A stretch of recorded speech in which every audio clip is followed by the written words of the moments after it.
front of this. Oh, in front? Yes. Oh, I see. So don't go behind the line. Don't go behind the line. So you didn't know you would Sorry about get that. laughed. Nice to be here with you, Eddie. It's great fun. We love each other, right? All the hosts, we really do get along very, very well. Except you and Ben. It's a frenemy situation. Yeah, we'll leave him out. But look, okay, enough about Ben Mankiewicz. No Mankiewicz had anything to do with the making of the film you're about to see. So you know it's going to be good. Okay, so obviously we're talking modern noir when it comes to Blue Velvet. Absolutely, and not only modern noir, but it takes two hosts to introduce a David Lynch movie, because that is the significance that he had on cinema. It is not an exaggeration. It is not an exaggeration to say that there are films before David Lynch and there are films after David Lynch, because he changed the grammar of cinema.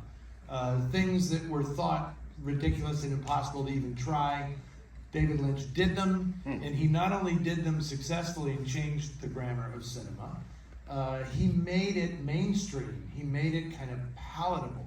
And I remember, I'm going to tell a funny story. You'll get a kick out of this.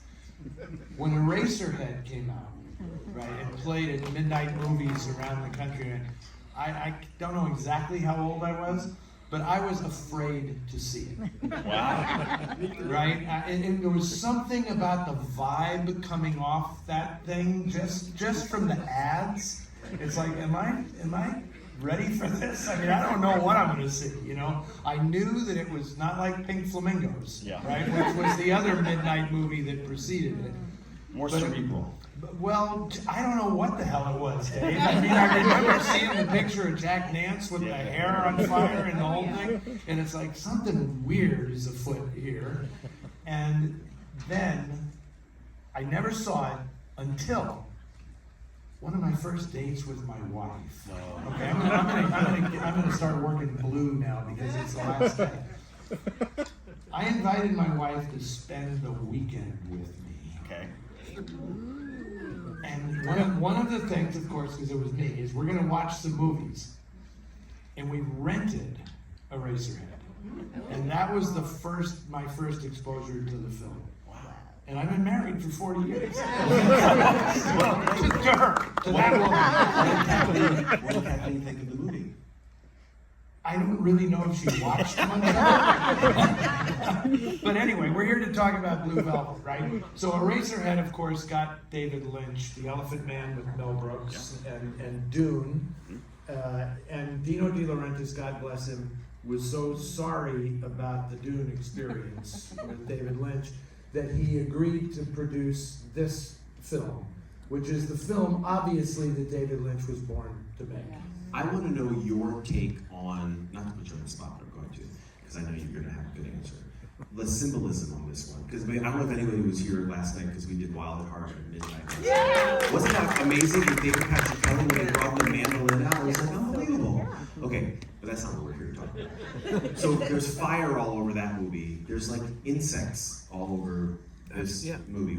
Well, this is part of the Lynch language, right? Because if you know anything about him, you understand. Like, I'm just going to say that the essential thing to know about David Lynch is that he brought an artistry to making films, the life of the artist, right? That's his thing, the art life, the art, you know, all that. His background was really not as a filmmaker; it was as a visual artist, and his search for inspiration and the way, you know, his commitment to transcendental meditation and going deep inside your psyche and yourself to find these symbols and these things that, to use in your art, but also to understand who you are. These are all things that he fished up out of his subconscious to put them on the screen.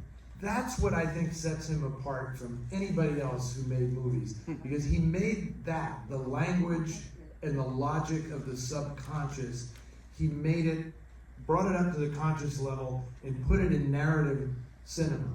So all of that stuff you're talking about, the fire and the images and the ants and like none of this makes sense. And there's this incredible enveloping sense of dread in a David Lynch movie that nobody in the history of cinema did better than him. But there's this incredible absurdist humor that he brings to it all as well. And that combination had never really been on screen before, right? Because the thing about Blue Velvet that is so remarkable is it's scary. Yes. It's a really terrifying movie, but it's a goofy movie too. I mean, and Kyle MacLachlan, I'm sorry, he was supposed to be here today to talk about his buddy. And of course, Kyle MacLachlan plays David Lynch, right, in the movie. The Boy Scout, you know, who discovers the heart of darkness.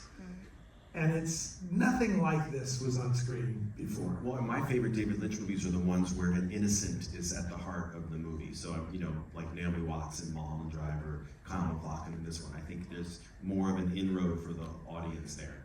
Absolutely, and I think that's David Lynch's great theme, is a sort of natural innocence and a way of approaching the world that is very sincere and very genuine, and it comes up against evil.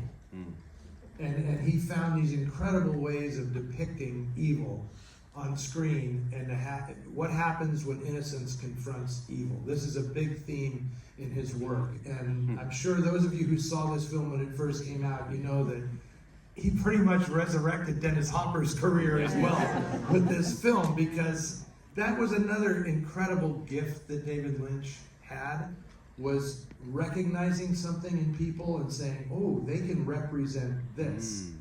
And when, you know, something in Dennis Hopper, gee, I wonder what it was. He said, this guy will be perfect to play Frank Booth, right? And seeing him opposite Kyle MacLachlan is just this extraordinary thing. And he's had that his whole career, like finding Naomi Watts to do Mulholland Drive, and Laura Herring, who really hadn't done anything, and that's going to be her legacy in film, is going to be Mulholland Drive. Yeah, Justin Theroux, great people. Can I do one Oscar trivia bit? I know you're like not as into the Oscar design. By the way, I hope you noticed Eddie's blue velvet lapel pin. I do. Fan. One of the attendees gave me a little blue velvet hat too. But just one little tidbit of Oscar trivia because I'm really into it. In my lifetime, 52 years, there have been 4 movies that have achieved a bit of a dubious distinction, which is that they received 1 Oscar nomination, and it was in the category of Best Director.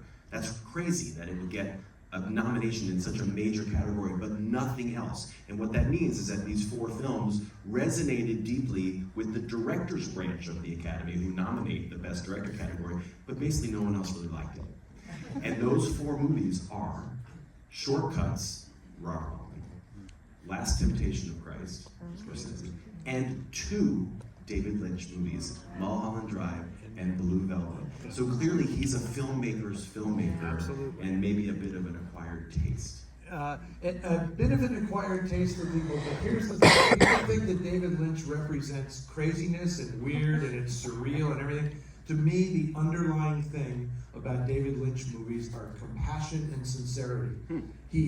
Those are in all of his movies, because you know when you go to films and they're weird and they go to dark places and they're kind of ugly and they make you feel bad and you wonder like, what the hell is wrong with that person? David Lynch goes there, but he's your guide who it's safe. It's safe to journey there because he is compassionate and he is sincere and he cares about these people. He's not putting this weird stuff on screen to gross you out necessarily. It's a bonus. He genuinely wants to share that experience with you. Like, I'm going to take you there so we can find out how bad it gets and how weird it is, but we're going to come back and it's all going to be okay. And that's a perfect way to let them watch the movie. There you go. So how many folks have seen Blue Velvet before? Okay, so this is a David Lynch tribute, obviously. Thank you for coming out to honor one of the singular filmmakers in history. Enjoy Blue Velvet.